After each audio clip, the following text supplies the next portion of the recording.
So hello everyone, मैं हूं शिवम द्विवेदी और आप देख रहे हैं अपना पसंदीदा चैनल ज्ञानोदय के गुरुजी।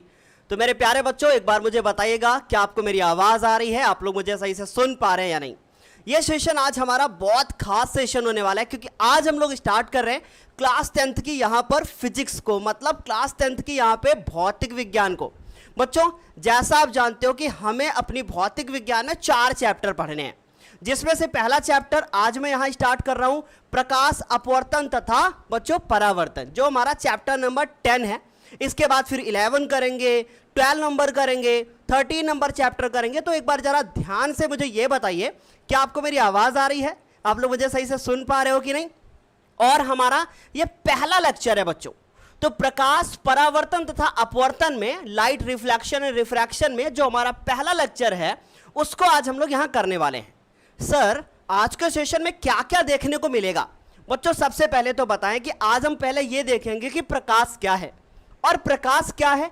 क्या ये एग्जाम में आता है? भाई देखो, एक बात तो साफ है कि प्रकाश क्या है एग्जाम में नहीं पूछा जाता, लेकिन प्रकाश में इसकी चाल क्या होती है, इसकी तरंग दैर्ध्य क्या होती है ना। चाल जिसे हम लोग बच्चों स्पीड बोलते हैं, और तरंग दैर्ध्य जिसे हम लोग वेवलेंथ बोलते हैं, ये सारी चीजें पूछी जाती हैं। ये सब किसके अंतर्गत आती हैं सर? ये सब प्रकाश के गुण के अंतर्गत आती हैं सर। इसके बाद फिर क्या पढ़ेंगे? फिर हम लोग पढ़ेंगे परावर्तन की घटना। हम यहाँ पे आपको दिखाएंगे कि प्रकाश का परावर्तन आखिर होता कैसे है, इसके बारे में बात करेंगे। उसके बाद बात करेंगे परावर्तन के नियम के बारे में, और एक एक करके दोनों नियम बहुत अच्छे से समझेंगे। तो एक बार जरा चेक कर लेते हैं हमारे साथ यहाँ पे लाइव सेशन में कौन कौन से बच्चे जुड़े हैं, फिर जल्दी से स्टार्ट करते हैं। तो हमारे साथ यहाँ पे बहुत सारे बच्चे ऑलरेडी जो है वो जुड़ चुके हैं, बहुत सारे बच्चों ने हमारी क्लास को ज्वाइन कर लिया है। वाह, मजा आ चुका है हमें फाइनली, है ना। बहुत सारे बच्चों ने हमारे साथ ज्वाइन कर लिया, बिल्कुल सही बात है। तो शिवम है, मुकेश है, मेरे साथ कविता है, सूरजपाल, शिवम राजपूत, शशांक मिश्रा और अर्शु। बहुत बढ़िया, मुकेश, अंशु है हमारे साथ, और रोशन लाल है हमारे साथ, सुरेंद्र है, बहुत बढ़िया, गोपाल, रोहन, बहुत सारे बच्चे हैं। ठीक है, तो जो बच्चे अभी छूट गए उनका भी नाम ले लिया जाएगा, लेकिन उसके पहले सेशन को जल्दी से अब हम लोग बिना देर किए हुए स्टार्ट कर देते हैं और टाइम वेस्ट नहीं करते हैं। ठीक है, चलिए अब आपको बता दें कि सर ये वाला चैप्टर लगभग कितने लेक्चर में कंप्लीट कर दोगे आप? ज़्यादा से ज़्यादा इस चैप्टर में आप 6 से 7 लेक्चर देखोगे, पूरा चैप्टर खत्म हो जाएगा। मतलब धमाकेदार तेजी से पढ़ेंगे हम लोग। हाँ, बिल्कुल सही बात है, बहुत तेजी से हम लोग आराम से सारी चीजें कवर करेंगे। शुरू करें? चलिए, अब बच्चों देखिए ना ध्यान से। सबसे पहला है क्वेश्चन कि भाई प्रकाश क्या है। ये एग्जाम में आ सकता है कि प्रकाश क्या है। अब एक बात बताना, सबसे पहले छोटी से क्लास से पढ़ते हुए आ रहे हो कि प्रकाश एक प्रकार की ऊर्जा है। प्रकाश क्या है? एक प्रकार की ऊर्जा है जो हमारी आंखों को क्या कर देती है बच्चों? सेंसिटिव बनाती है, मतलब हमारी आंखों को संवेदनशील बनाती है कि हमें कोई भी वस्तु दिखाई पड़े। तो पहले हर टॉपिक को हम समझेंगे, फिर हम उसके नोट्स आपको देंगे, तो आपको सब कुछ मिलेगा। ठीक है, चलिए बात करते हैं। यार, अब सबको ये बात पता है कि जो सूर्य होता है वो प्रकाश का एक बहुत अच्छा स्रोत है। तो मान लो कि ये है बच्चों यहाँ पे क्या? सूर्य। ठीक है, ये क्या है? सूर्य। बहुत अच्छे से समझना पहले मेरी बात को बच्चों। मान लो ये सन है और ये प्रकाश का स्रोत है। ठीक है, ये बात सबको पता है। यार, यहां से प्रकाश किरणें इस तरीके से आएंगी। प्रकाश किरणें कैसे आएंगी जरा ध्यान से देखिएगा। मान लो ये प्रकाश की किरण ऐसे आई, एक प्रकाश की किरण हमारी ऐसे आई, दूसरी प्रकाश की किरण हमारी ऐसे आई बच्चों। ठीक है, इस तरीके से हमारी प्रकाश की किरणें आ रही हैं। ये प्रकाश की किरणें जब आएंगी, आने के बाद, ठीक है, आने के बाद ये किसी भी एक वस्तु पर, मान लो वो वस्तु कौन है? मान लो वो वस्तु कौन है? मान लो कि वो वस्तु हमारा एक पेड़ है बच्चों। क्या है? पेड़। बहुत अच्छे से समझना, मैं बहुत अच्छे से आप लोगों को एक्सप्लेन भी करूंगा। ठीक है, एक क्या है बच्चों? पेड़ है, इस तरीके से मान लो, और इस पेड़ पे वो वस्तु, ये प्रकाश किरण आके पड़ती है। यार, जब यहां पे आके पड़ी है और मान लो यहां पे आप खड़े हो, यहां पे आप हो, ठीक, अब क्या होगा? ये प्रकाश किरणें यहां से फिर से वापस चलेंगी और उसके बाद आपकी आंखों तक पहुंचेंगी। ये प्रकाश किरणें आपकी आंखों तक क्या करेंगी? पहुंचेंगी, और आपको ये पेड़ जो है वो दिखाई दे जाएगा। बात समझ में आ गई? क्लियर हुआ कि प्रकाश क्या है? तो प्रकाश एक प्रकार की ऊर्जा है आपने ये भी देखा यार ये प्रकाश सीधी रेखा में चल रहा है, इसका मतलब ये प्रकाश का एक गुण भी है। मैं परिभाषा भी बताऊंगा, सारी चीजें बताऊंगा, बिल्कुल टेंशन मत लो, ठीक। तो प्रकाश क्या है? एक प्रकार की ऊर्जा है। और मान लो हमारे पास ये क्या है, ये हमारा सूर्य है। तो सूर्य से चलने वाली प्रकाश किरणें किसी वस्तु पे पड़ती हैं और उसके बाद वो हमारी आंखों तक पहुंचती हैं और हमें वो वस्तु दिखाई दे जाती है। यही है प्रकाश। इसको हम अब परिभाषा में समझते हैं कि आखिर प्रकाश जब आएगा एग्जाम में, प्रकाश क्या है तो हम कैसे करेंगे, ठीक है। चलिए, तो आज मैंने ना थोड़ा सा सॉफ्टवेयर अपना चेंज किया है जिससे मैं पढ़ाता था, तो इस वजह से थोड़ा सा आज मैं दूसरी तरीके से यहाँ पे लिखूंगा। तो प्रकाश क्या है, ठीक है। ये हमारा पहला क्वेश्चन है कि प्रकाश क्या है। आपकी हेडिंग होगी प्रकाश, आप हेडिंग डालोगे कि प्रकाश क्या है और उसमें आप लिखोगे कि प्रकाश क्या है, एक प्रकार की ऊर्जा है। तो यहां लिखोगे आप कि प्रकाश एक प्रकार की ऊर्जा है, एक प्रकार की ऊर्जा है। मैं बहुत सारी चीजों की बात करूंगा बेटा, ठीक है। प्रकाश एक प्रकार की ऊर्जा है जो किसी या आप लिख सकते हो कि जो हमारी आंखों को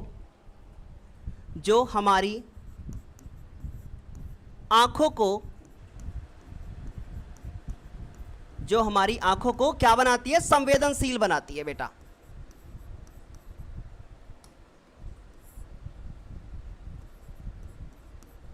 जो हमारी आंखों को संवेदनशील बनाती है। आ रही बात समझ में? इतनी बहुत आसान है। इसके बाद जरा हम ध्यान से समझेंगे कि जब प्रकाश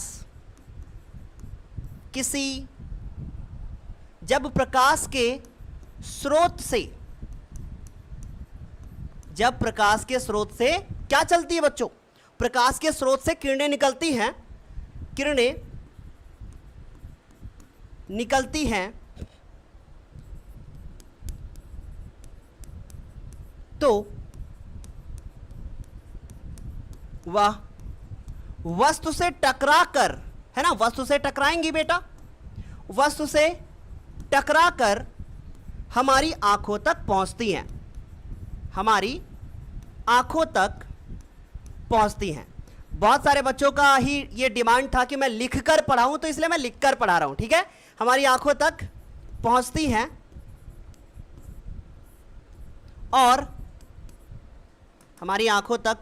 हैं और हमें वस्तु दिखाई देती है, तो हमें उम्मीद है आप लोगों को अच्छे से ये बात समझ में आ गई होगी कि प्रकाश एक प्रकार की ऊर्जा है जो हमारी आंखों को संवेदनशील बनाती है। जब प्रकाश के स्रोत से किरणें निकलती हैं तो वस्तु से टकराकर हमारी आंखों तक पहुंचती हैं और हमें वस्तु दिखाई देने लगती है। क्लियर हो गया इतना? अब एग्जाम में आएगा कि प्रकाश के गुण बताओ। पहला क्वेश्चन एग्जाम में यही होगा कि प्रकाश के गुण क्या हैं, और यहां से क्वेश्चन बनता ही बनता है। तो स्क्रीनशॉट चाहो तो आप ले सकते हो इसका।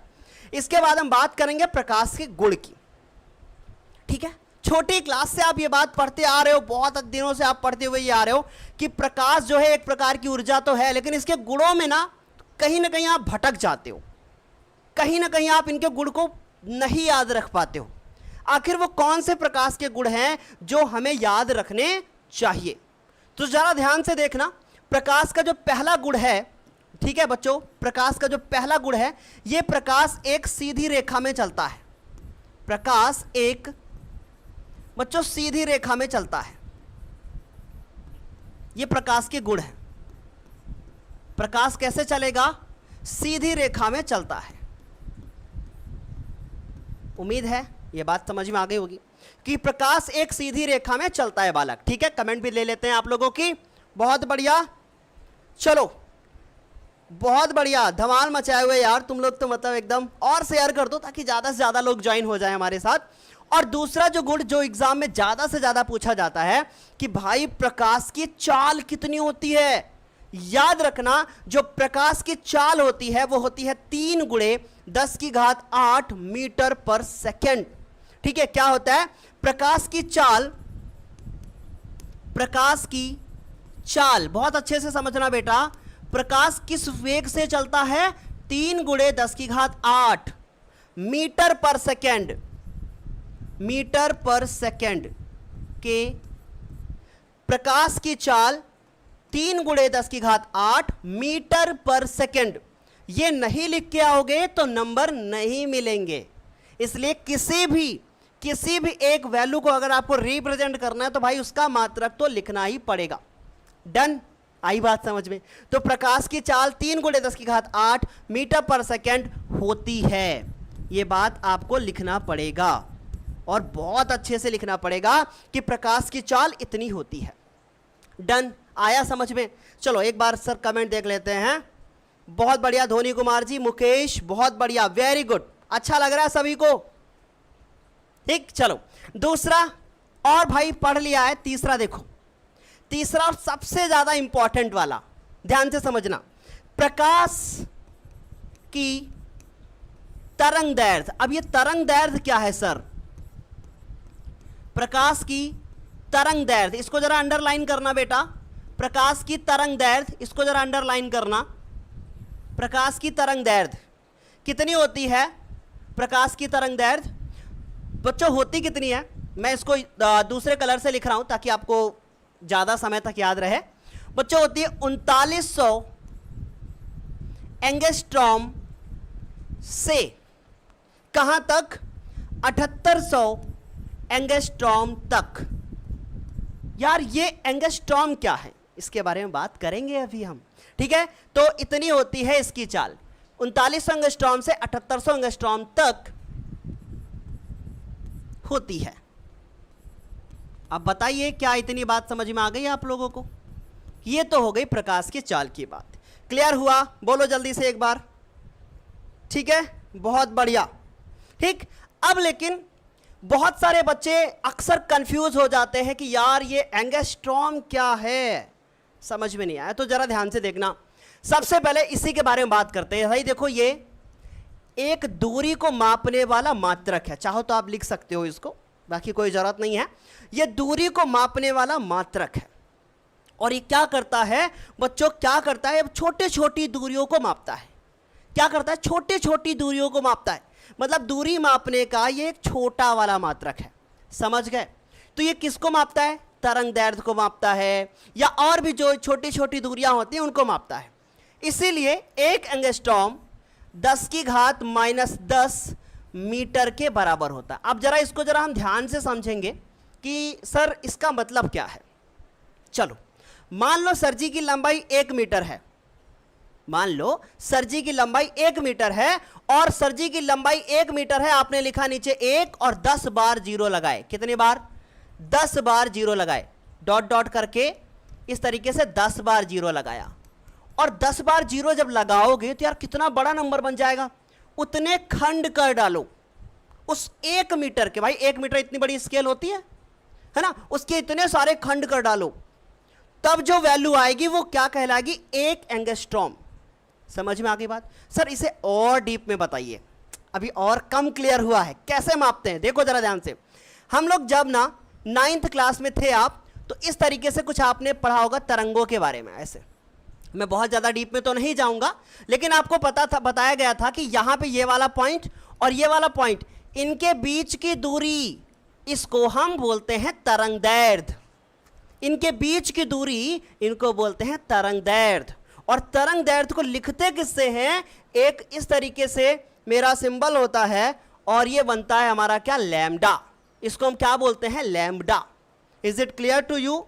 बोलो बच्चों, क्या समझ में आया? सो ये है लैम्डा और इसको हम लोग अंग्रेजी भाषा में कहते हैं वेवलेंथ। तो हमें उम्मीद है समझ में आया होगा ये बात। ठीक है, चलो हाँ बिल्कुल सारी बातें बताएंगे। समझ में आया? 3 गुणे 10 की घात 8 मीटर पर सेकेंड ये इसकी चाल है। देखो फिर हम आपको बता दें, कुछ याद रखना या ना रखना बेटा, ये बात याद रखना कि ये मोस्ट इंपॉर्टेंट है, ये याद रखना कि ये भी हमारा मोस्ट इंपॉर्टेंट है। ये दोनों आते ही आते हैं। ठीक है, समझ में आई बात? चलिए एक छोटे से टॉपिक के ऊपर अभी इसी में और हम बात करते हैं। देखो गुण बहुत इंपॉर्टेंट थे, मैं फिर कह रहा हूं ये परिभाषा उतनी इंपॉर्टेंट नहीं है। चैप्टर को स्टार्ट करने के लिए लिखना है बट इंपॉर्टेंट नहीं है, ये बहुत इंपॉर्टेंट है। ठीक, कि प्रकाश की तरंग दैर्ध्य इतनी होती है।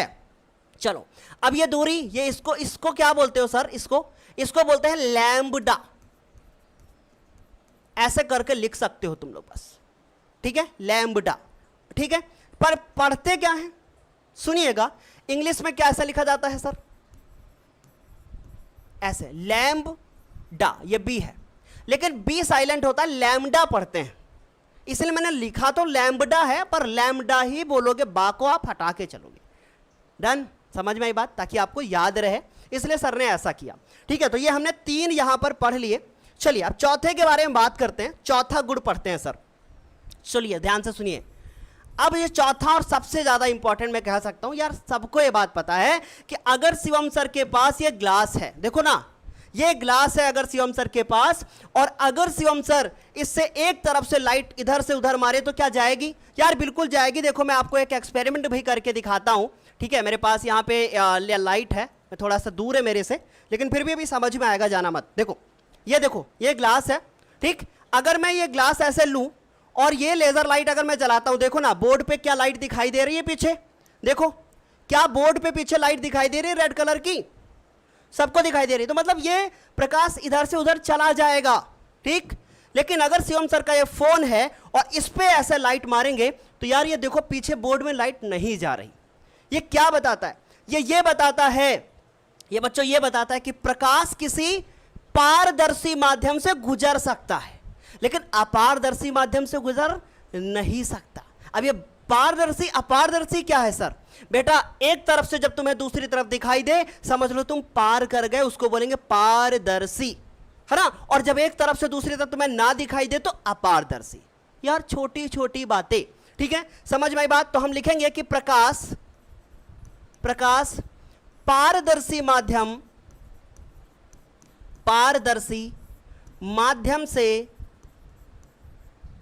माध्यम से गुजर सकता है। क्या कर सकता है बेटा? गुजर सकता है। लेकिन अपारदर्शी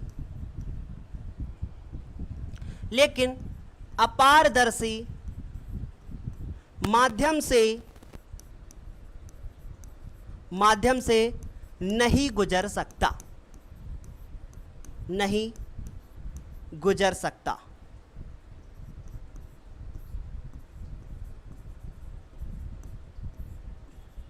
क्या ये बात समझ में आ गई? बोलो क्या इतना समझ में आया? मैं आप लोगों को देखना चाहता हूं, कमेंट सेक्शन में जल्दी से आंसर कर दो, सारे बच्चे कर दो एक बार, ठीक है, बहुत बढ़िया। यार एक बच्चा ना कि लगातार कमेंट करते हुए कमेंट चला जा रहा है, सर इसका मतलब क्या होता है? सर इसका मतलब क्या है? बेटा ये प्रकाश की चाल है और 3 × 10⁸ का मतलब 3 है और पीछे 8 बार 0 है, 8 बार 0, इसका ये मतलब होता है, ठीक है। 8 बार पीछे 0 लगाओगे, इतना ज्यादा 1 सेकंड में इतने मीटर चला आएगा कौन? प्रकाश, इतनी दूरी तय कर लेता है। बोलो समझ में आ गया? क्लियर? आगे बढ़ जाएं शिवम सर, जल्दी बताइए एक बार, ठीक है। तो कितने हमने पढ़ लिए?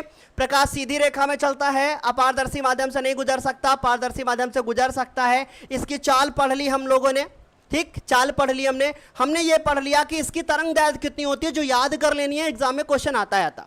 अब सुनिए ना, ध्यान से देखिए, 5 नंबर और मैं बोलूंगा कि प्रकाश को चलने के लिए बच्चों किसी बैसाखी की सहारे की जरूरत नहीं है। ये कैसे चलेगा? ये कोई सहारा नहीं चाहिए इसको, चाहे वायु हो या ना हो, इसको कुछ नहीं चाहिए। ये निर्वात में भी चलेगा। अब निर्वात क्या है सुनिए ध्यान से, सब बताएंगे। तो प्रकाश को चलने के लिए माध्यम की आवश्यकता, प्रकाश को चलने के लिए माध्यम की आवश्यकता नहीं होती है बेटा, माध्यम की आवश्यकता नहीं होती है, ठीक है। यह निर्वात, अब देखो ना, ये निर्वात का भैया बहुत बड़ा रोल है, पीछा नहीं छोड़ेगा तब तक जब तक आप पढ़ोगे क्या? प्रकाश। पीछा नहीं छोड़ेगा निर्वात। निर्वात को अंग्रेजी भाषा में वैक्यूम बोलते हैं। क्या बोलते हैं सर? वैक्यूम बोलते हैं। ठीक, इसका मतलब क्या होता है? इसका मतलब यह है, अब मान लो हमारे पास ये क्या है, ये क्या है बच्चों? बॉटल। इस बॉटल को अभी मैं एक वैक्यूम क्लीनर लाऊं और इसमें सब निकाल लूं, जितनी भी हवा इसके अंदर होगी सब निकाल लूं मैं, तो क्या होगा? इसके अंदर कुछ नहीं बचेगा ना, तो इस क्या हो जाएगा? निर्वात हो जाएगा। मतलब वहां पे वात नहीं है। वात क्या है? वायु का पर्यायवाची है। निर्वात, जहां वात ना हो, जहां वायु ना हो, उसे निर्वात कहते हैं। समझ गए?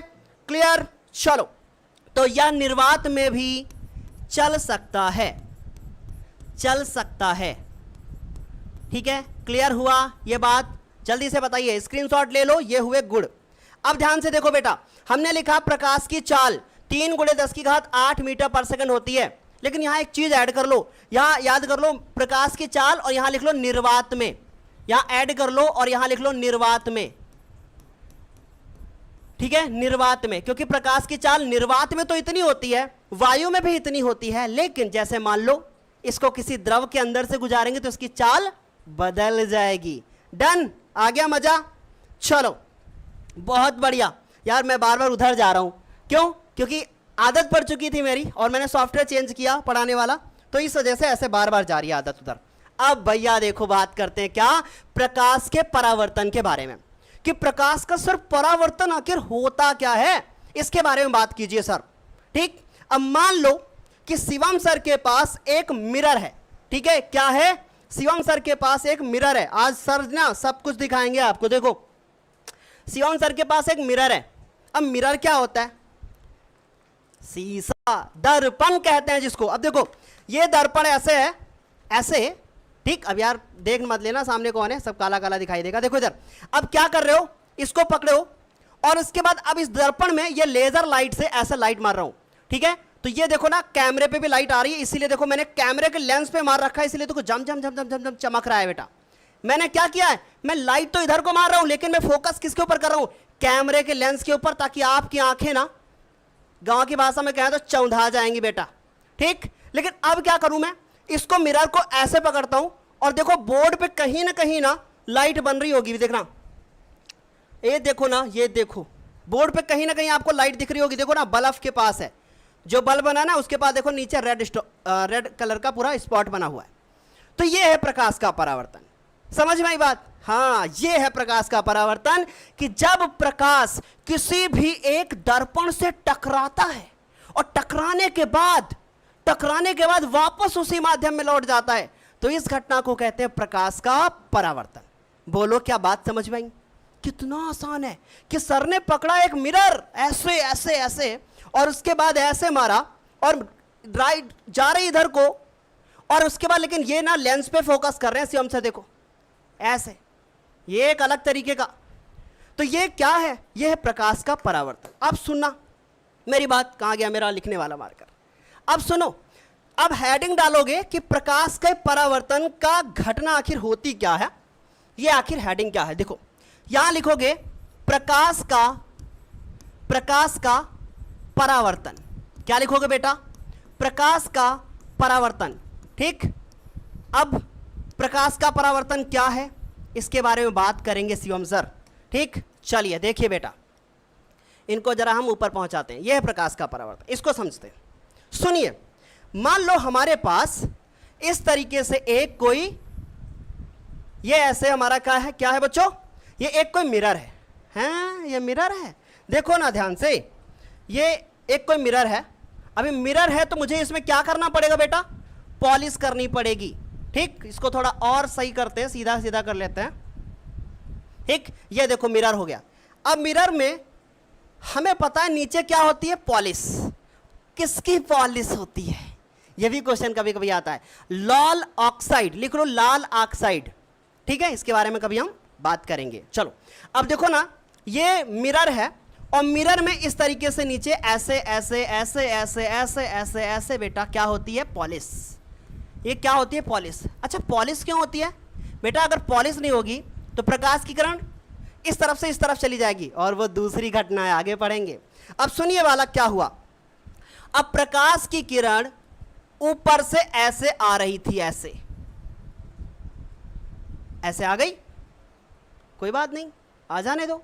फिर क्या होगा सर, ये जब वापस ऐसे आएगी तो आने वाली जो किरण होती है ना, क्या हो रही है, आपतित, आओ पतित, पतित मतलब गिर जाना, आपतित, आने वाली किरण ऐसे गिर जाती है, इसको कहते हैं आपतित किरण, है ना। तो इसको कहा जाता है आपतित किरण। तो बेटा दिस इज कॉल्ड आपतित किरण, और अंग्रेजी भाषा में इसको कहते हैं इंसिडेंट रे, इंसिडेंट रे। अब क्या हुआ, ये जिस बिंदु पर आके गिरती है इस बिंदु का नाम होता है आपतन बिंदु। इसको कौन सा बिंदु बोलते हैं बेटा, इसको बोलते हैं आपतन बिंदु। बोलो मजा आई, है ना। अब देखो क्या होगा, सुनो, अब ये किरण आई तो थी और आने के बाद ऐसे टकराई, और टकराने के बाद यार वापस चली गई ऐसे, वापस चली गई ऐसे, और जब आने के बाद ऐसे वापस चली गई तो जो वापस चली गई है उसका भी कुछ ना कुछ नाम होगा बेटा। आई, टकराई, गई, यही तो हुआ, आई, टकराई, गई। तो यहां से मुझे यह पता चला आपतित किरण आपतन बिंदु पर टकराती है और वापस उसी माध्यम में लौट जाती है, वापस उसी माध्यम में लौट जाती है, ठीक है। अब यहां पे जो किरण लौट जाती है इसका नाम है परावर्तित किरण, परावर्तित किरण, इसको क्या बोलते हैं, परावर्तित किरण। ओके, क्या ये बात समझ में आ गई, ठीक। मैं बेटा सब कुछ कराऊंगा, अभी आपको पुरानी, अभी तो आप बेसिक पढ़ रहे हो, एडवांस में भी चलेंगे, पूरी तैयारी करेंगे। अब सुनो, अब क्या होगा सर, अब बीच में यहां पे एक ऐसे लाइन और ड्रॉ कर दो, और इसको बोलते हैं, जो बीच में ऐसे dot dot dot dot sir ने बना दिया, इसको बोलते हैं अभिलंब। अच्छा सर, इसको अभिलंब क्यों कहते हैं, मतलब इसका नाम अभिलंब क्यों पड़ा। जैसे आपके पापा ने आपका नाम रख दिया मुकेश, क्यों रखा, कोई ना कोई वजह होगी ना, बुआ जी ने कहा होगा मुकेश मेरा आ गया देखो लल्ला। तो बच्चों ये अभिलंब वैसे ही इसका कुछ नाम होगा, कुछ सोच के रखा गया। हाँ सुनो, ये मिरर है, ठीक, इस पे एक ऐसे ऐसे मैंने लाइन ऐसे खींच दी, तो यार इसको क्या बोलोगे, ये ऐसे मैंने लाइन बना दी, और ये लाइन जो है ना इस मिरर के साथ ऐसे ऐसे रखने पे यहां 90 डिग्री का कोण बना रही है, तो इसलिए बोलते हैं इसको क्या, अभिलंब। क्योंकि ये जो अभिलंब होता है ये ऐसे यहां 90 डिग्री का कोण बनाता है। सुन लो, ऐसे, सिर्फ इतना नहीं, आई बात समझे। चलो, मुझे फिलहाल उसकी कोई जरूरत नहीं, तो इसको हम हटाते हैं। समझ में आया कि अभिलंब क्या होता है बच्चा, ठीक है। चलिए, अब अभिलंब समझ में आया। अब सुनो मेरे बालक, जरा प्यार से, गौर से, ध्यान से सुनना कि यहां पे जो कोण बनता है इस कोण को कहते हैं आई, नाम दिया गया। आई क्यों दिया गया, सब बताएंगे सर। अब यहां जो कोण बनता है इसको आर नाम दिया गया। सर आर क्यों दिया गया, बताएंगे। इस आई कोण को क्या कहते हैं, इस आई कोण का नाम है आपतन कोण, जो कैसे बनता है, आपतित किरण और अभिलंब के बीच बनता है, इसको हम आपतन कोण कहते हैं, ठीक। अब जो यहां पे आर कोण बन रहा है इसको कहते हैं परा, दिखाई दे रहा है, परावर्तन कोण। जहां परावर्तन लिख रहा हूं यहां थोड़ा आपको ज्यादा लाइट दिख रही होगी, क्योंकि ये मेरे लैपटॉप की लाइट यहां पे आके टकरा रही है इसलिए, बट कोई बात नहीं, तुम लोग इतना समझदार हो, है ना, सब कुछ परफेक्ट मिल जाएगा तो फिर समझ रहे हो। आपतन कोण, इसको क्या बोलते हैं, इंसिडेंट, इंसिडेंट एंगल, इसीलिए आई से लिखा जाता है।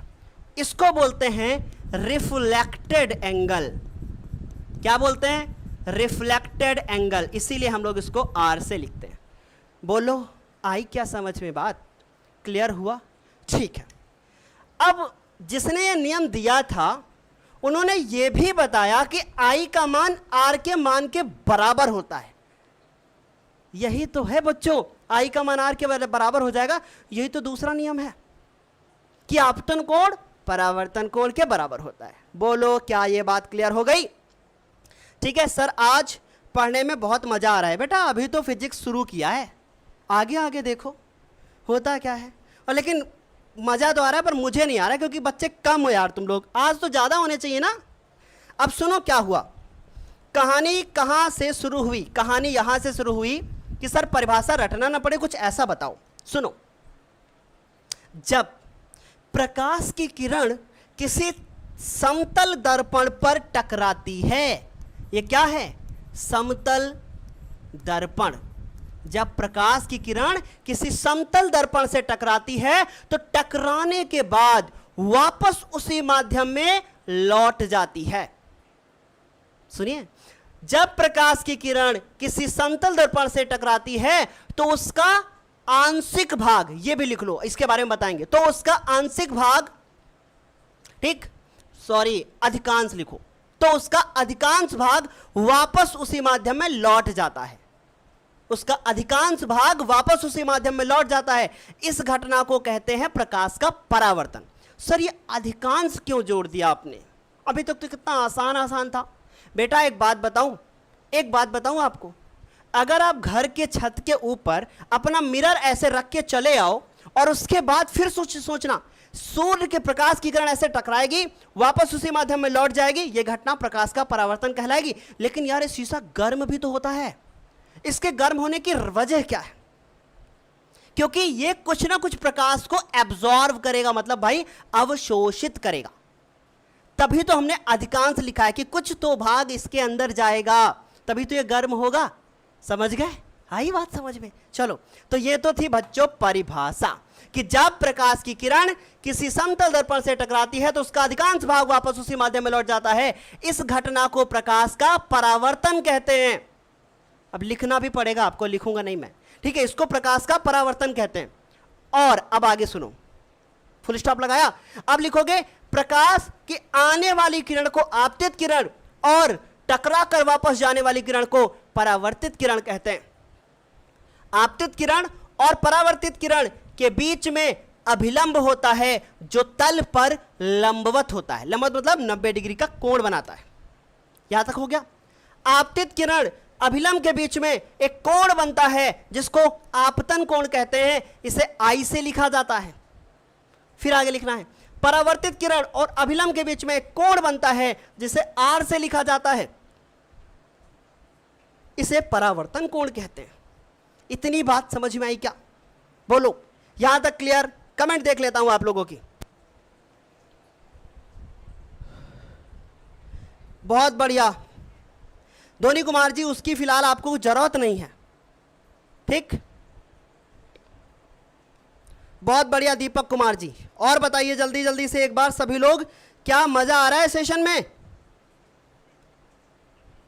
सबको मजा आ रहा होगा। चलो अब सुनिए, मन में एक क्वेश्चन आया होगा कि सर परावर्तन की घटना तो पढ़ ली, ये परावर्तन के नियम क्या होते हैं ये भी बताइए सर। ये तो नियम तो मुझे आते ही नहीं सर, नियम बताइए जरा ध्यान से। तो सर ने बताया आपको कि परावर्तन के नियम, परावर्तन के नियम। बेटा जिसको नोट्स चाहिए ना वो हमारे टेलीग्राम चैनल को ज्वाइन कर लो, वहां से आपको नोट्स मिल जाएगा, ठीक है, वहां से आपको नोट्स मिल जाएगा, आप जाके आराम से कैलकुलेट कर सकते हो, ठीक है, मतलब सॉरी लिख सकते हो। कैलकुलेट दिल में ज्यादा हमारे बसा रहता है। देखो परावर्तन के नियम क्या है, तो ये प्रथम नियम हम बताने जा रहे हैं। अब सुनो क्या हुआ था यार, ये जो आने वाली किरण थी जो इस पे ऐसे टकरा रही थी, ऐसे करके ऐसे, इस आने वाली किरण को क्या कहते हैं सर? जो आती थी ये किरण, इसको क्या कहते हैं? इसको कहते हैं आपतित किरण, ओके, इसको कहते हैं अभिलंब और इसको कहते हैं परावर्तित किरण। तीनों एक ही तल पर होते हैं, समझ गए? तीनों देखो ना एक ही तल पर हैं और एक ही बिंदु पर है, ये वाला जो आपको दिख रहा है, ये वाला बिंदु एक ही तल पर होते हैं, जिसको हम लोग बोलेंगे कि आपतन बिंदु, है ना। तो ये पहला नियम है कि आपतित किरण, बेटा इसको लिख रहा हूं क्योंकि ये महत्वपूर्ण है। आपतित किरण और परावर्तित किरण, आपतित किरण, परावर्तित किरण, तथा दोनों के बीच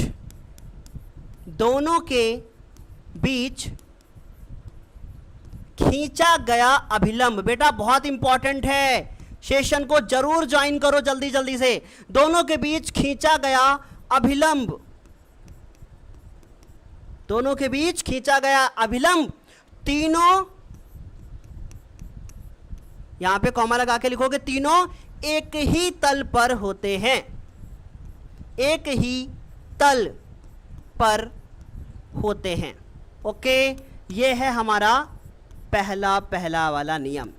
तो हमें उम्मीद है पहला नियम सबको ये बात समझ में आ गई होगी। ठीक है, चलो आगे बढ़ते हैं सर, और अब समझते हैं कि इसका दूसरा नियम क्या है। ठीक है, दूसरा नियम क्या है? सर ने क्या बताया, ऐसे एक लाइन होगी, फिर ऐसे होगा, फिर उसके बाद ऐसे होगा, ऐसे बताया ना, और फिर बताया कि बीच में अभिलंब होगा, यहां पे एक कोण बनेगा। ठीक है, यहां पे एक अभिलंब होगा। ठीक है, ये यहां कोण बनेगा आई और यहां कोण बनेगा आर।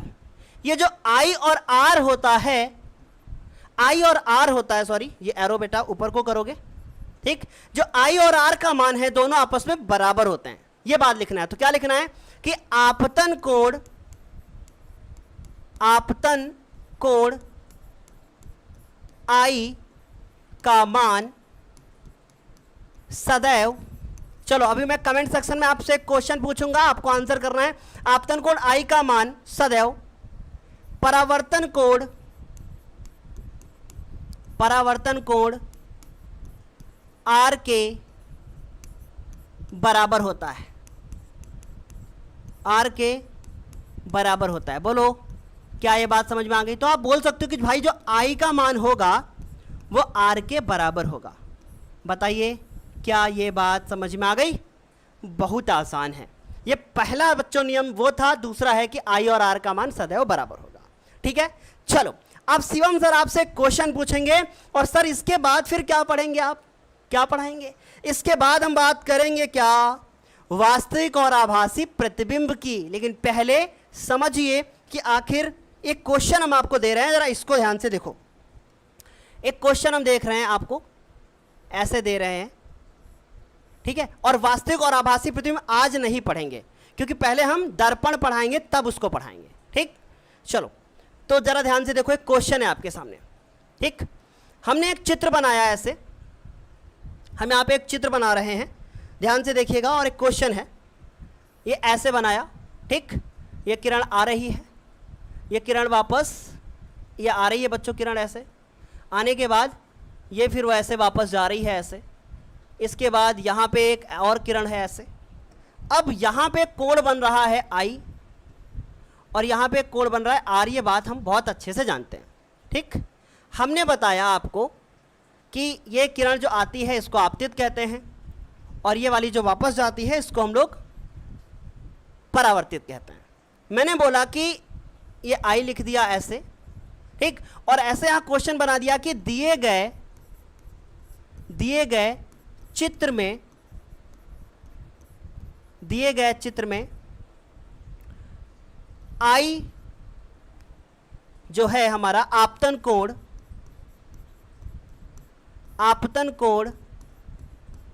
का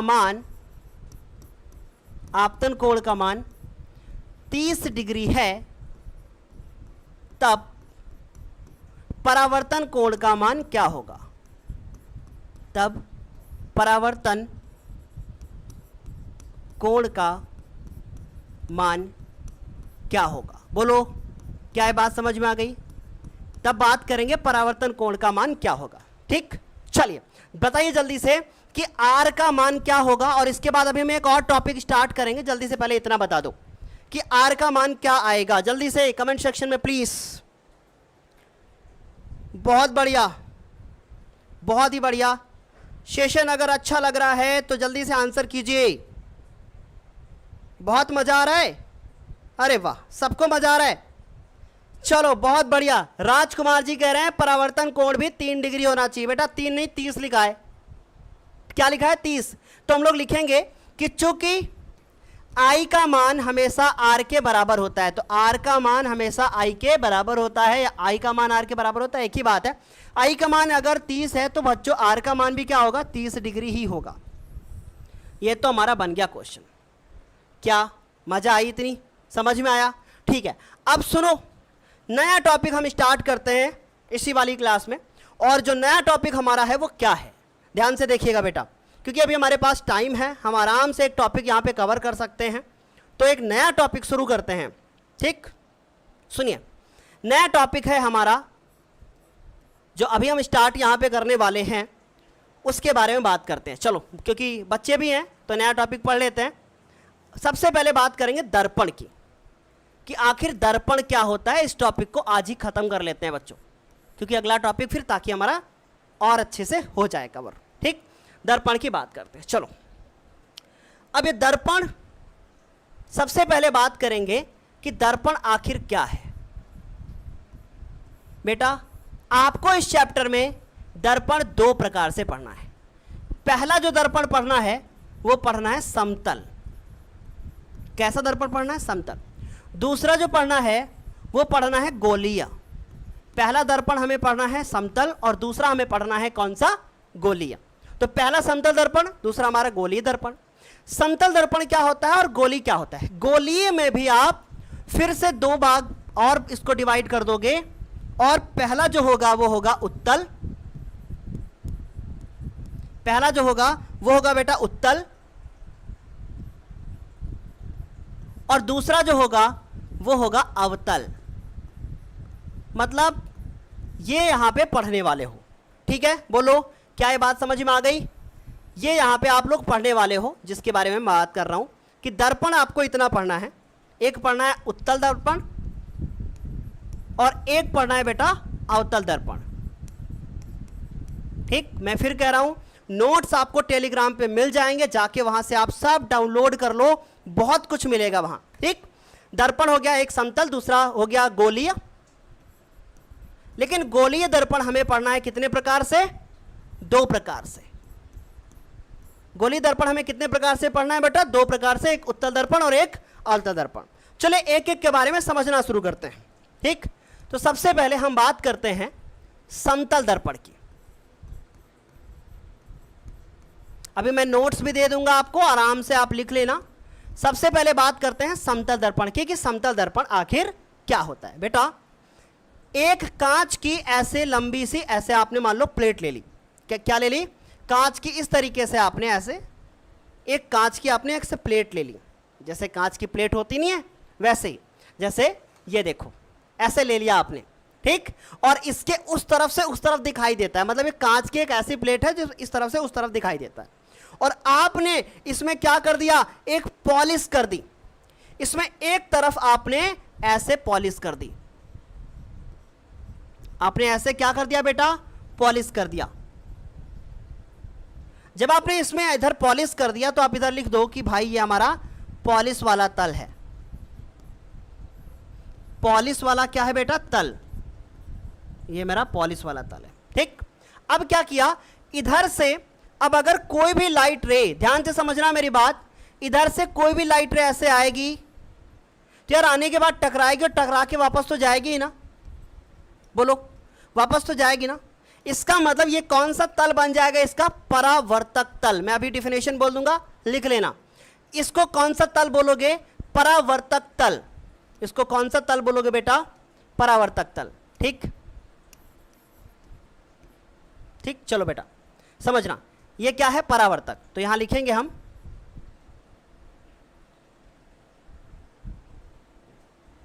परावर्तक तल। बताइए, क्या ये बात समझ में आ गई? ये कौन सा तल हो गया बेटा? परावर्तक तल। अब ये समतल दर्पण तो समझ में आ गया। इसकी परिभाषा जिसको लिखना है मैं बोल देता हूं, आप लिख लो। यदि किसी समतल कांच की प्लेट के एक तरफ पॉलिश कर दी जाए, यदि किसी समतल कांच की प्लेट में एक तरफ पॉलिश कर दी जाए और दूसरे तल को परावर्तक तल बना दिया जाए, दूसरे तल को परावर्तक तल बना दिया जाए, तब ऐसे दर्पण को समतल दर्पण कहते हैं। समझ गए? ऐसे दर्पण को समतल दर्पण कहते हैं।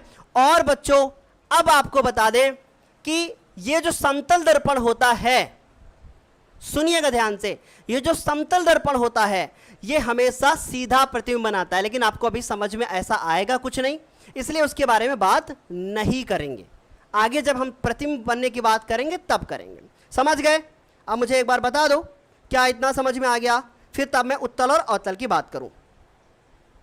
ठीक है, बहुत बढ़िया, वेरी गुड। शिवम अग्रवाल जी पूछ रहे हैं क्लास 12th का वीडियो आज आएगा? बेटा क्लास 12th का वीडियो आधे से ज़्यादा रिकॉर्ड है, कल आएगा। ठीक, तो ये समतल दर्पण हो गया। समलत लिख लिया बेटा मैंने यहाँ पे, आप लोगों ने बताया भी नहीं, यहाँ पे समतल को समलत लिख दिया मैंने। ठीक है, समतल।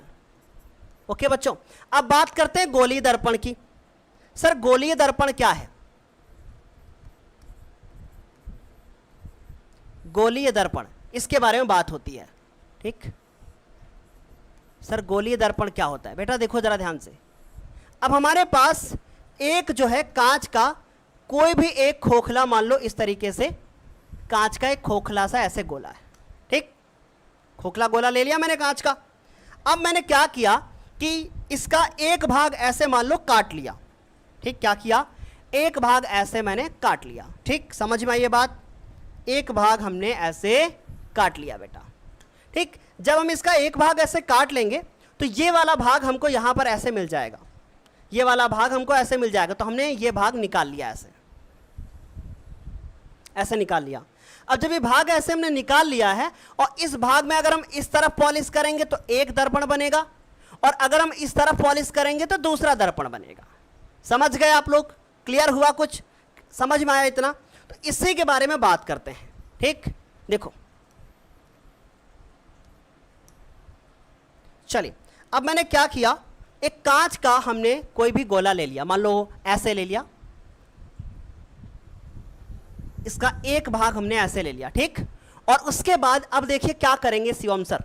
ठीक है, और एक भाग शिवम सर ने ऐसे ले लिया, ऐसे। ठीक, अब इसमें पॉलिश की हमने अंदर की तरफ,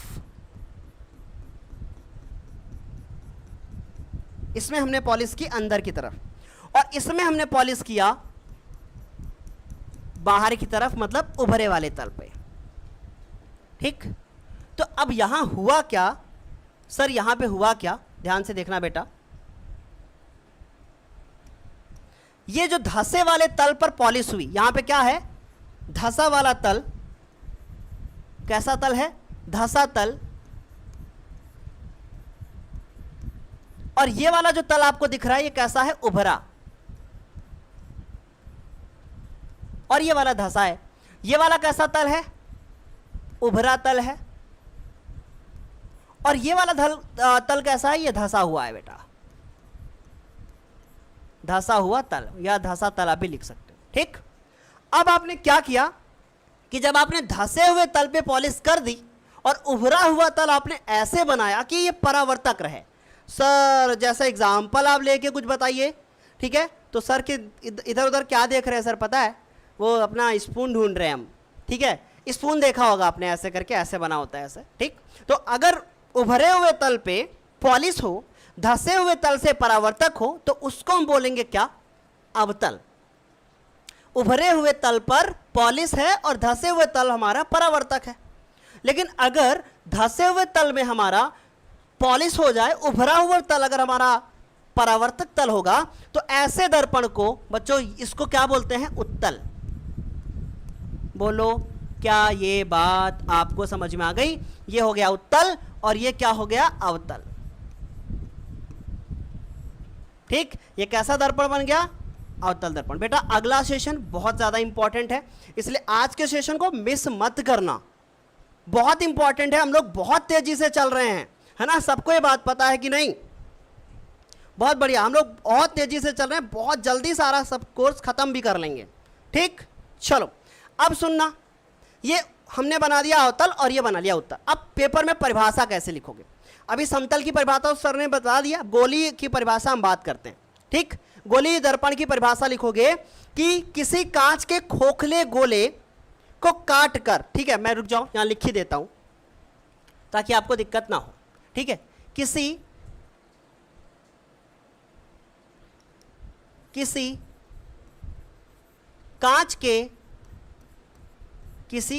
के खोखले गोले, किसी कांच के खोखले गोले को काटकर उसके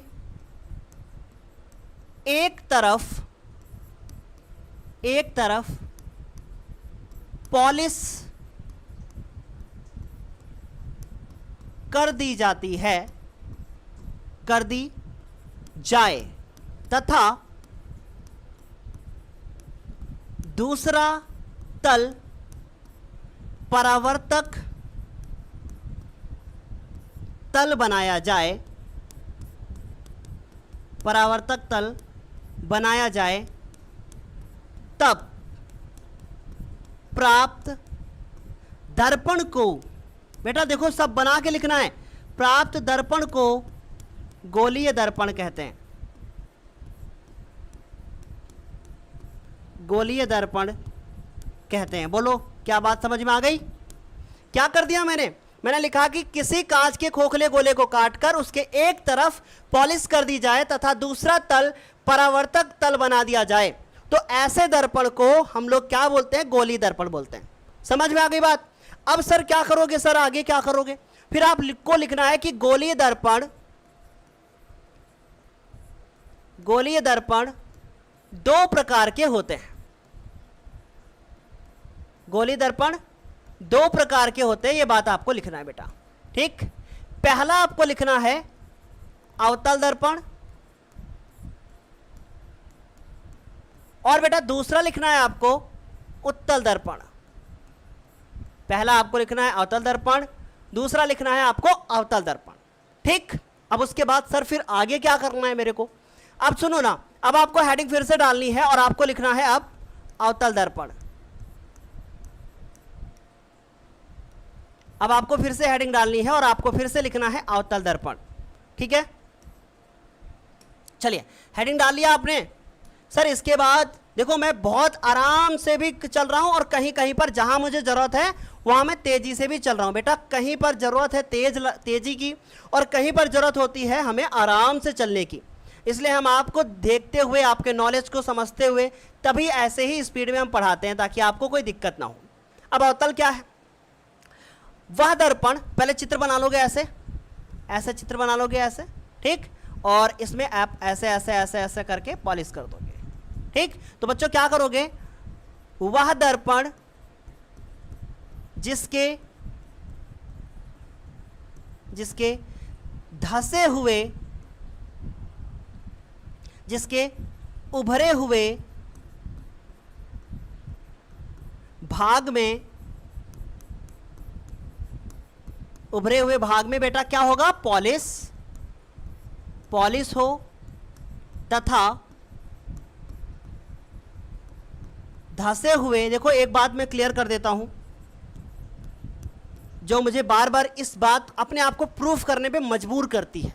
सच बता रहा हूं मैं आपको, मजबूर करती है मीन्स कि आप ना किसी दूसरे वाईटी चैनल पे जाओगे, आपको वहां मान लो कि हो सकता है मुझसे अच्छा आपको पढ़ने को मिले, मान सकता हूं मैं, ठीक है, क्योंकि चलता है, लेकिन वहां पे बीच में आपकी कमेंट्स देखना, ठीक है, ये सारी चीज़ें, मतलब टाइम कुछ इतना भी 1 घंटे में इतना सब कुछ कवर नहीं होता अगर मैं बातों पे जाता तो, है ना, बातें करते भाई आज हम ये पढ़ने वाले हैं, ठीक है, तो ये सब नहीं, हम लोग यहाँ पढ़ने आए हैं और ईमानदारी के साथ, मेहनत के साथ, लगन के साथ पढ़ेंगे, बस इतना याद रखना। ठीक, तो वह दर्पण जिसके उभरे हुए भाग में पॉलिश हो तथा धसे हुए भाग को परावर्तक बनाया जाए, और मैं बहुत देर की भी क्लासें लेके आऊंगा, ठीक है, धसे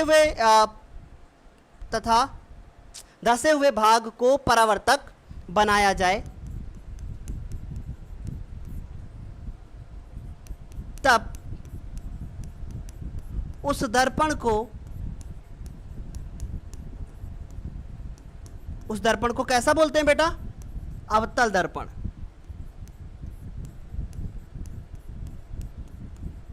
अब अगली हेडिंग क्या होगी? उत्तल दर्पण। सर उत्तल के लिए क्या करेंगे हम? बेटा उभरे हुए भाग में पॉलिश, बस इसको चेंज करना है, धसे हुए भाग में पॉलिश, और जहां धसे लिखा है यहां उभरे कर देना है। किसकी परिभाषा बन जाएगी? किसकी परिभाषा बन जाएगी? उत्तल की। अब बताइए, कमेंट देख लेते हैं एक बार।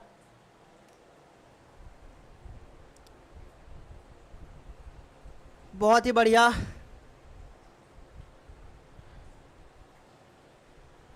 सर किरण खींचकर बता दीजिए। बेटा किरण खींचकर हम बताएंगे, लेकिन अभी रुक जाओ, ठीक है? आने वाले टाइम में सारी चीज़ों की बात करेंगे, बिल्कुल आप परेशान मत हो। किरण भी खींचेंगे, रेखा भी खींचेंगे, सब करेंगे यार। देखो सुनना, ठीक? अभी क्या है कि ऐसे, ठीक? अभी क्या है बेटा? ये ऐसे, ये कौन सा है? अवतल। ये कौन सा है? उत्तल। ओके। अब कोई भी जब लाइट की रे ऐसे आएगी तो ये इसको नीचे की ओर मोड़ देगा। अब ये सब की बात हम कहां करेंगे? सर इन सब की बात आप कहां करोगे? बेटा इन सब की बात हम करेंगे अपने अगले वीडियो में, कि ऐसे आएगी लाइट रे, ऐसे जाएगी, और आराम से हम बहुत सारी चीज़ों को वहाँ पे डिस्कस करेंगे, ठीक है? तो हमें उम्मीद है आज का सेशन आपको अच्छा लगा है और सारी चीज़ें आपको अच्छे से समझ में आई भी होंगी, ठीक है? हमने आज बहुत सारी चीज़ों को डिस्कस किया। अगले वीडियो में सर क्या पढ़ेंगे हम लोग? भैया आज तो मैंने ये पढ़ लिया। सर अगले वीडियो में क्या पढ़ेंगे? बेटा अगले वीडियो में पढ़ेंगे गोलीय दर्पण से संबंधित कुछ परिभाषाएं। गोलीय दर्पण से संबंधित कुछ परिभाषाएं और कैसे प्रतिबिंब बनाते हैं उसके बारे में बात होगी।